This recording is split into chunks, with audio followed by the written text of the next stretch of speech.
There's no turning back now.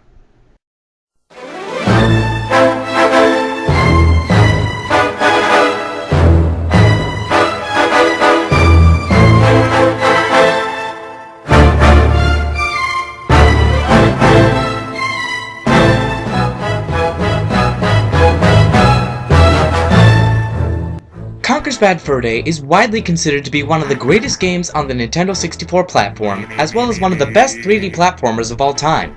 However, as I've brought up in a few of my videos so far, I absolutely hate this game.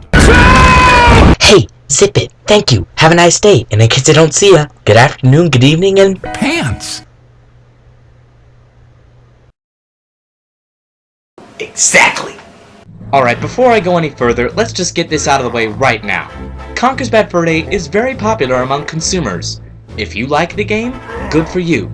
Just don't be like Quirrell here because my opinion is different than yours, or else this'll happen to you.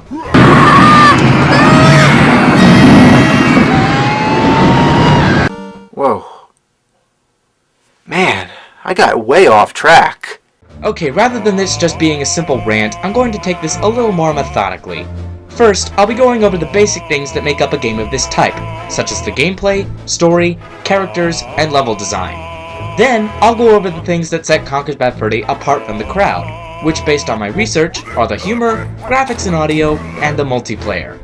Then, after all that's finished, I'll give one final thought, summarizing exactly why I hate this game, as well as a few other side notes that I didn't get to mention in the previous parts. Well, this isn't gonna be pretty, but if I'm gonna do this, it has to be now. How do you think I keep this lovely grin? Have some more caviar.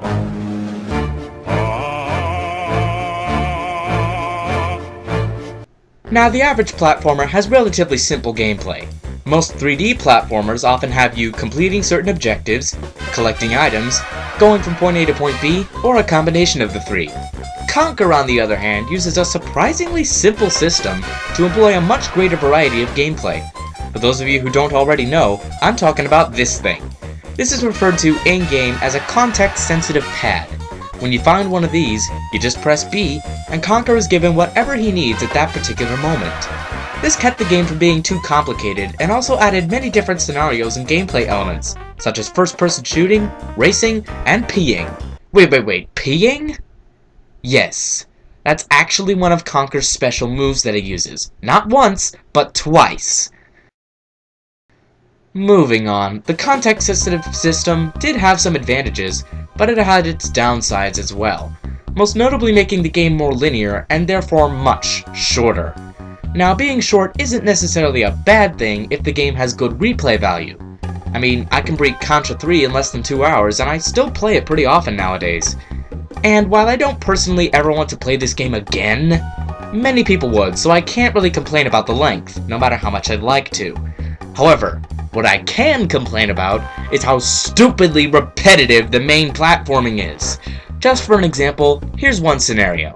Talk to this mouse guy, run over here, grab some cheese, walk all the way back, and feed that cheese to the mouse guy. I'd like another of those, that's okay.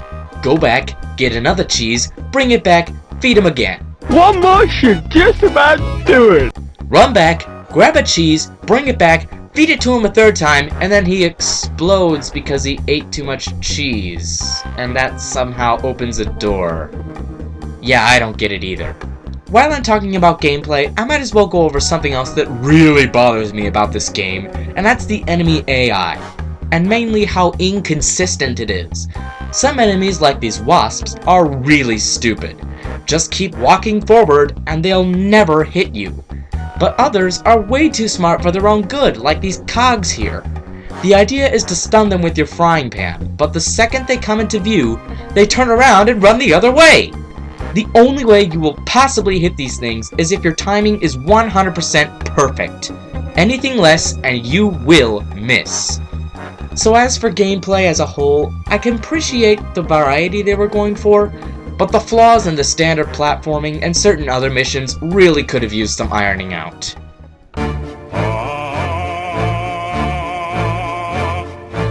The basic story of the game goes a bit like this. Conker is out drinking with his friends, and he unavoidably has one too many.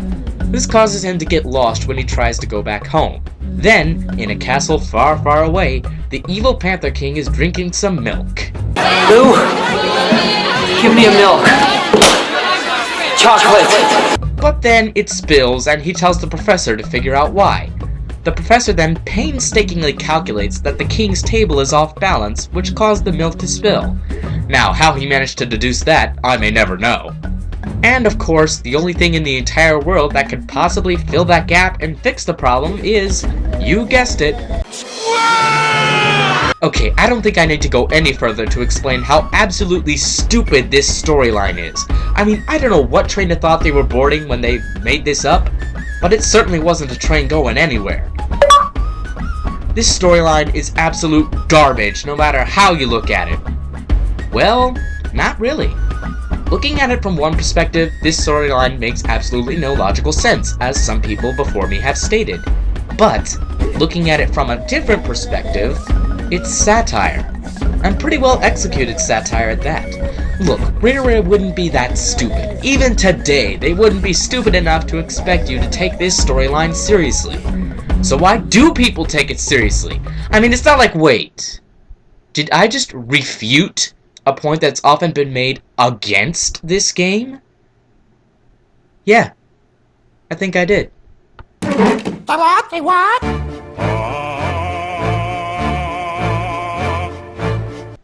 Okay, forget the build-up on this one, I'm just gonna cut to the chase. For the most part, the characters in this game really aren't anything special.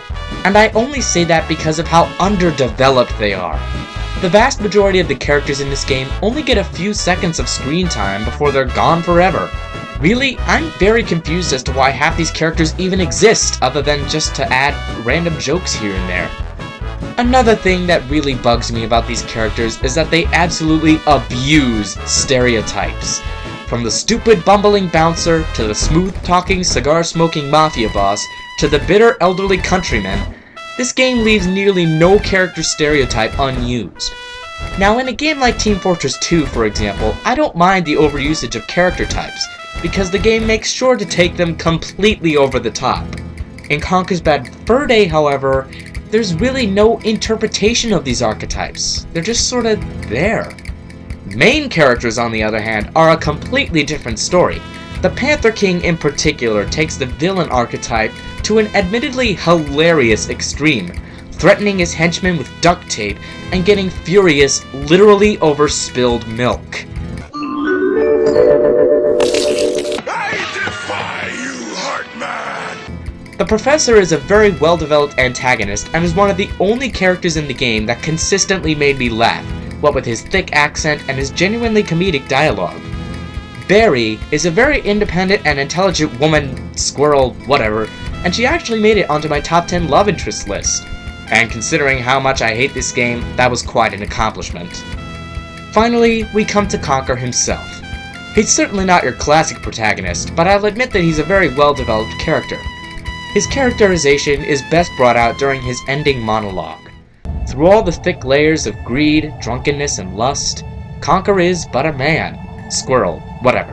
Throughout the whole game, he was searching for more, but everything that he truly wanted was what he already had.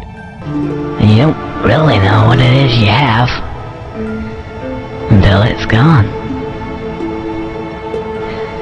Gone. Gone. So, final verdict, the main characters are well made, but the supporting characters really got annoying really fast.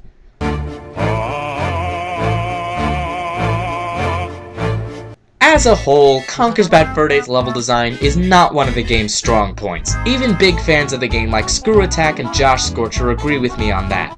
But for the sake of completeness, I'll go over this one level at a time. Hungover. It's your basic opening level, showing you all your basic moves and introducing you to the context-sensitive system.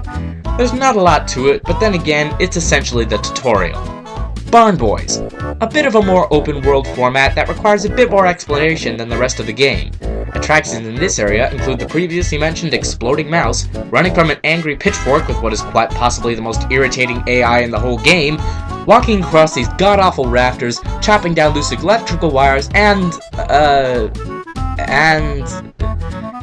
well, moving on. The boss of this level is the Haybot. Sure, he looks somewhat intimidating at first, but then he really isn't. He shoots the walls. How intimidating. This level's nothing special, but nothing terrible either. Bat's Tower. This is where the levels really start to get annoying. This level has 3 major flaws when referring to level design. The tower, the Clang's lair, and the Bullfish Run. The tower is extremely tedious and nerve-wracking, with very thin platforms you have to navigate and bats hunting you down the entire time. This particular area is one of the most frustrating platforming sections of any game I've ever played. In the Clang's lair, Conker has to swim up through this watery labyrinth while avoiding the Clangs, keeping his helmet's battery life up, constantly having to find air bubbles, and all with some of the worst swimming controls I've ever encountered. Lastly, the Bullfish Run. All you do is swim as fast as you can away from the ferocious bullfish. But since you can't swim fast enough on the surface, you're forced to do this awkward jump helicopter combo. The boss of this level is the Boiler, and it's also really easy, even for a boss controlled by these things. Look at him! Furry guy! Looks kind of flammable! Flammable! Oh, I like flammable! Next up is Pooland. And no, I didn't just mispronounce Poland. It's literally the land of poo. Here you have to control and get cows to poo, then ram into the same cows and make them explode. The bull's control is awkward to say the least. You can only turn if you're moving forward, so lining up an attack on the cows can be pretty difficult. Then, roll this ball up this hill and squash this guy. At the end of the level, happy day for you, you've got more swimming to do, and what do you know, you've got spinning blades to deal with this time. The boss of this level is the Great Mighty Pooh, and he's often considered to be the best boss in the game, even if for nothing else than his saw. I personally disagree, but I'll get to that when I get to that. Next up is Ugga Bugga. More like, ugh, it's the obligatory prehistoric level. In this level, you get to partake in such festivities as making a huge dinosaur sneeze, hatching a baby dinosaur, murdering some cavemen, and murdering that same baby dinosaur. You can also go into a club and pee on people. Now, I'm a bit underage to do some on-location research, but I'm pretty sure people don't urinate on each other at your average dance club. This part kinda reminds me of Spy Kids 3. You know, with the hoverboards and the lava. It's not important at all, I just felt the need to mention it. Just like a presidential debate. I'm going to stop the subsidy to PBS. I'm going to stop other things. I like PBS. I love Big Bird. Next, you face off in an arena with the dinosaur. Is the contender ready? Okay! Ready? 3, 2, 1. But then you befriend him and use him to murder even more cavemen. Finally, after what seems like an eternity, we get to the boss of this level, Bugga the Nut. Bugga is a big, fat, hard-hitting oaf with a giant bone club who can send out shockwaves King K. Rool style.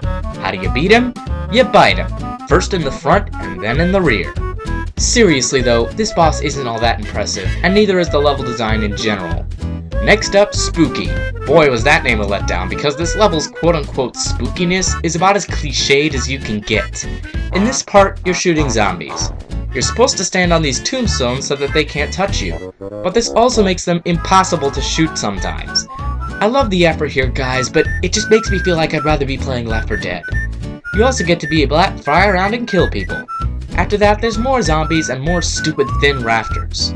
It's war! Before you get to the actual war part of the level, you have to help move these guys. They're a little slow. And this is one of the most boring parts in the whole game. And that's saying something for me. But it's alright, because they get killed anyway. Then you get to the actual part of the level. In this first part, you're advancing through enemy lines while being shot at by teddy bear snipers. In this next part, you navigate a linear corridor and mow down all the teddies in your way. It's simple and straightforward, repetitive and monotonous. You also get to use a tank and shoot some submarines. Trust me, neither one of those are as cool as they sound. Next, you fight the boss of this world, the Experiment. This is, in my opinion, the best boss in the game. The cutscene before you intimidates you surprisingly well. The beast itself is imposing, and incorporating both the first and third person perspectives of the tank was really well done. Bravo, Rareware. Too bad it got overshadowed by an opera-singing monk. Finally, we come to the last level of the game, Heist. In the grand reference to the Matrix, Conker jumps in slow motion and shoots everything in sight. Literally, that's all you do in this level before you get to the boss. I can appreciate the reference, but it got boring after about, the second jump. And speaking of that boss, I've already talked about Heinrich in my top 10 worst endings video, but I might as well do it again. Heinrich has 2 attacks, and both are really easy to avoid. To damage him, all you have to do is punch him until he falls unconscious, then grab his tail and throw him out of the airlock. Repeat this process 2 more times and the fight's over. Seriously, even with the new controls of the power suit, I beat Heinrich on my first try without losing health, without hardly even trying. So now that I've basically given you a full walkthrough of the game, what do I think of the level design as a whole? Well, it sucks. Certain areas and enemies of the game got really repetitive, certain platforming areas would have easily been much more forgiving, and the controls could have used some working out. Even if you are a fan of this game, you'd be hard-pressed to say that the level design is one of its strong points.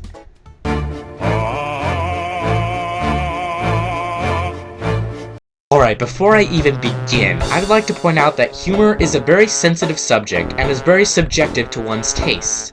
In other words, it's nearly impossible to judge the quality of humor, especially with someone as inexperienced as I. It really just comes down to personal opinion, and I personally think it sucks.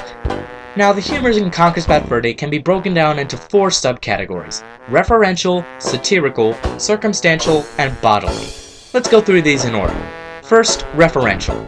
Conker's Bad Fur Day makes many admittedly clever references to many famous films, including Alien, The Terminator, The Matrix, Dracula, and Jaws, just to name a few. Of the 4 categories of Conker's humor, this is the one that made me laugh. I think that the best part about these references is how out of place they seem, yet how obvious they are when looking back on them.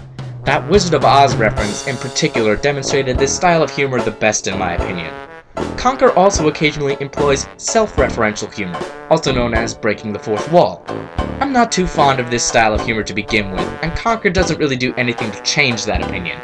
It just pulls you right out of the experience, no matter how it's approached. That bit at the end of the game is probably one of the worst examples of self-referential humor I've ever seen. But now let's move on to satirical humor. Conker's Bad Fur Day often makes fun of the archetypal characters of video games of old, such as the hero's unyielding willingness to help everybody, and the villain getting angry over everything. This game also satirizes different elements of the game itself, like the previously mentioned storyline. But most of the time, I barely even realized that they were supposed to be taken as jokes before they'd moved on. Next, circumstantial. Alright, what I mean by circumstantial is that there are a great number of jokes in the game that seem to just be original to a particular situation or circumstance, hence the term circumstantial humor. To me, most of these jokes seem to be nothing more than throwaway, and even then, only very few of them even came remotely close to funny. Lastly, bodily. Look, even if you like this particular style of humor, you can't deny that it's one of the lowest, not just in this game, but in all media. Bodily humor is a general term for humor involving the human body. These include slapstick, sexual, and toilet humor, just to name a few. Slapstick doesn't show up that often in Conker, so I can't really talk about it that much. Same goes for sexual. There are a few here and there, specifically in the prehistoric level, but thankfully it's kept to a minimum. But something Conker's Bad Fur Day is definitely not lacking in is toilet humor. I'm sorry, but when something sinks this low in an attempt to be funny, it just immediately turns me off.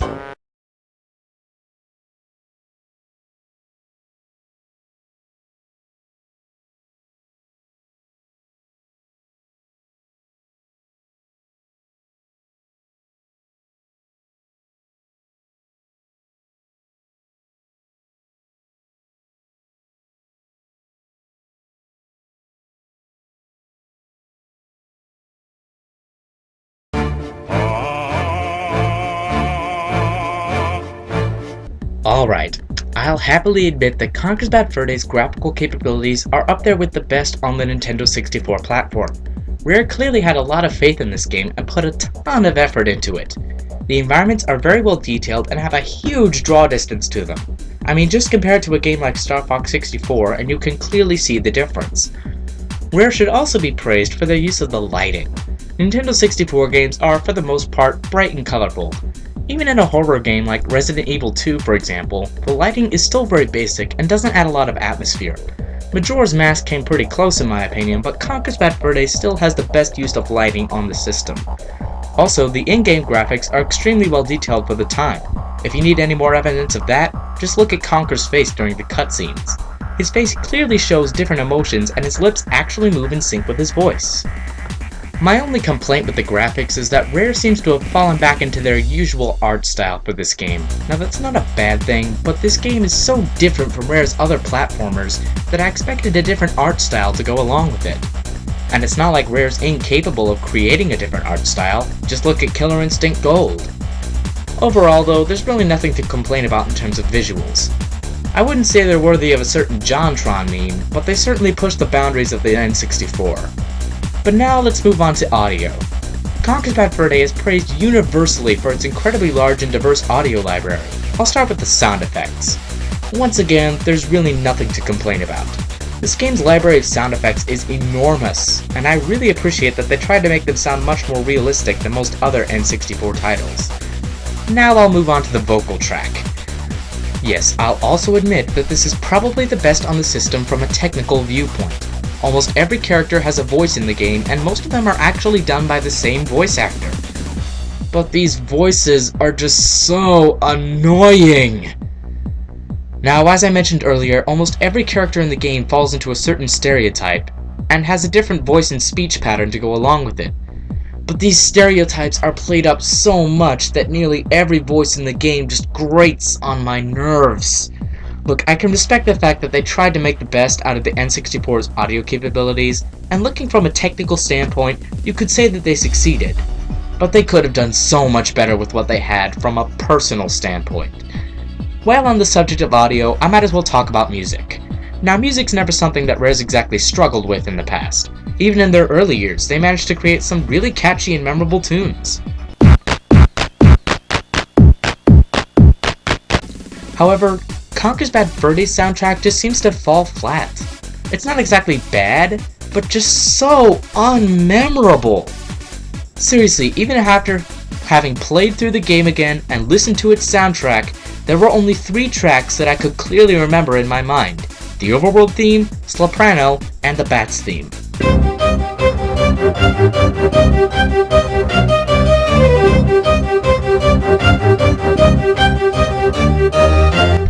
Kinda reminds me of Vivaldi's Winter.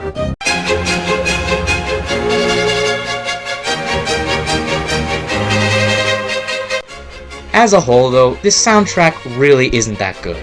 As for this entire category, there's really nothing to complain about, which is exactly why it's praised as much as it is.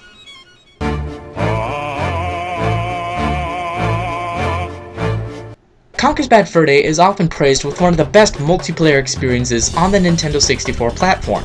People have claimed the games to be very simple, but endlessly addicting and fun. Now as a kid, I wasn't very much into the whole multiplayer thing. I was more of a solo gamer. Recently though, I've gotten much more into the multiplayer thanks to 3 of my friends. Thanks guys! Anyway, what I'm getting at here is that I didn't actually play the multiplayer option for the first time until just the other day when I played through it again. So let's go through these one at a time. Let's start with Deathmatch. All you do is run around, grab weapons, and kill each other. It's simplistic and monotonous, but actually pretty fun. But wait, doesn't this look kinda familiar? That's right, it's just a rehash of the multiplayer from GoldenEye, but worse. Next up, War. Well, it's essentially the same game as Deathmatch, but instead of just killing everyone and everything, you're either fighting on a team of teddies or the Squirrel High Command. Rare obviously got lazy with this one. It really is the exact same game as Deathmatch, just on a different map. Give me Star Wars Battlefront over this any day. Next on the list is Heist. Well, it's the same map as Deathmatch, and the same weapon system as Deathmatch. The only difference here is that rather than kill each other, your objective is to steal money from the bank. The first one to steal 3 bags of money or eliminate every other thief wins. But really, I feel like I've played the exact same minigame 3 times already. Next up is Raptor. In this game, you can either play as a caveman or a dinosaur.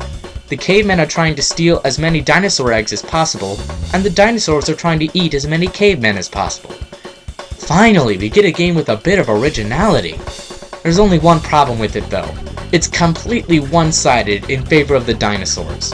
When my friends and I played this, no matter who was controlling who, the dinosaurs always won. Because 1. It's easier to play defense than to play offense in almost any case. 2. The cavemen only take one hit to kill while the dinosaurs take several. And 3. The dinosaurs can cluster up by the eggs and guard them without even trying.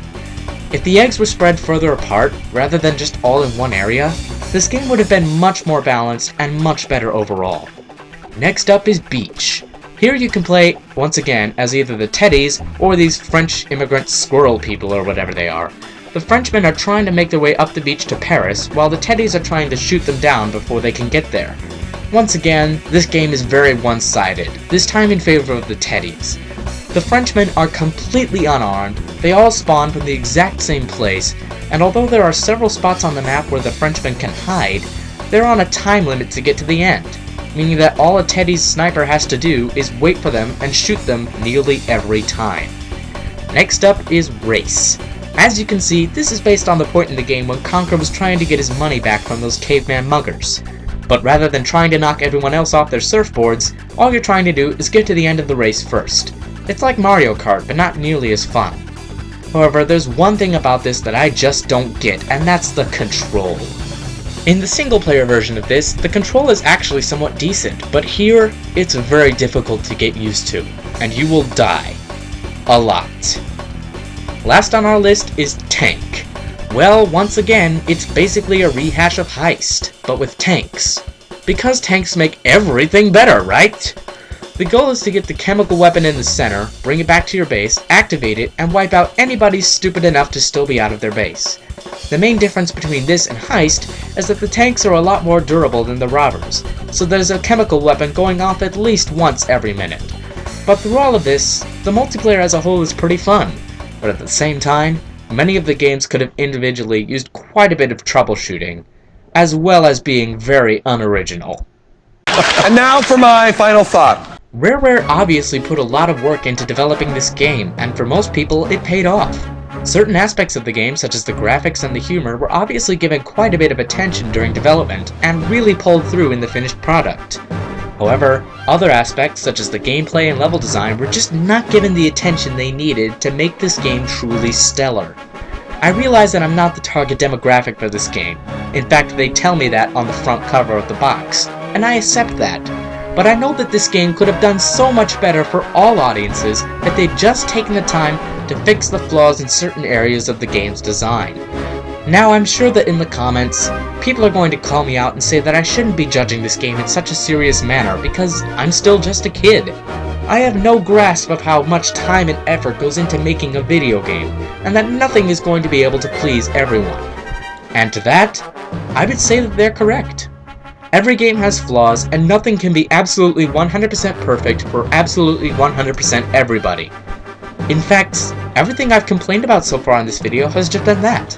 Complaints. Something that might be game-breaking to one might not be so bad, or even wonderful for another. But here's the kicker. I don't hate this game for any of the reasons I've already mentioned. Yes, I personally thought that the game made a lot of poor choices, and is extremely overrated.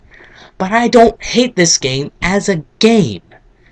The real true reason why I absolutely despise this game is because of what it did to Rareware. Think about it. What was the reason Rareware died? Well, yeah, it's because they started making bad games. But take it a step further. Why did one of the most beloved video game companies of the 90s suddenly turn sour? It's because they let go of their signature formula that made their games great. The Donkey Kong Country trilogy, 3 of the finest platformers on the Super Nintendo. This trilogy established that magical Rareware formula of secrets, collectibles, wonderful characters, godly music, top-notch platforming, and that undeniable sense of adventure. After that, they took this formula and managed to successfully transition into 3D, with games like Banjo-Kazooie and Donkey Kong 64. This formula was also adapted slightly and incorporated into games of many other genres, such as GoldenEye 007, Jet Force Gemini, and Diddy Kong Racing. But what happened next? Conker's Bad Fur Day. A game which had no secrets, minimal collectibles, little development in most of its characters, an unmemorable soundtrack, repetitive and unpolished platforming, and a linear style that completely denied that sense of adventure. After that day, Rare crashed and burned as a company because they couldn't find another signature style that worked for them. Star Fox Adventures, Grabbed by the Ghoulies, Perfect Dark Zero, Kamek Elements of Power, Banjo-Kazooie Nuts and Bolts. All of them criticized for different reasons, but all of them failed for the exact same reason. Yes, you heard that right. If you like this game, that's fine. If you think this is the best game ever, that's fine. It's just an opinion. But the following is an undeniable fact. Despite being one of the most critically and publicly acclaimed games that the company ever produced, this is the game that killed Rareware. And that is exactly why I hate Conker's Bad Fur Day.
Oh. Oh. Oh. That's a long ladder.